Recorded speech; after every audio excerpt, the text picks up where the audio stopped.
Bawat katang isip ay hango sa mga totoong pangyayari. Kailangan kong magsiyasat at alamin ang pakay ng may akda. Ang kulit ng hangal na to, Buisit. Teka, ano yung sinabi mo na yun, ha? Ang sabi ko, masyado kang seryosa sa buhay mo. Huh?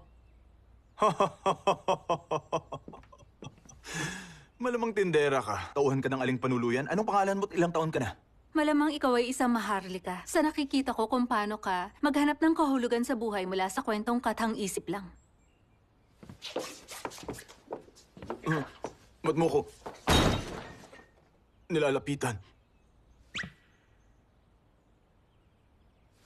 Tindera akong kasal na. Bakit nakikipaglandian ka?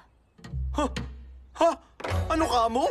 Mali ka nang iniisip dyan. Hindi mo ba alam kung sino ko? Hindi ko nga alam kung sino ka. Ngunit inalam ang pangalan at edad ko, hindi nga ako ang sumulat ng aklat na yan. Maaari kayang nahulog ka na sa akin? Nahulog? Ako? Naku po, sinisino ka. Totoo nga. Tama ako ng hula. Sagwa naman. Hindi.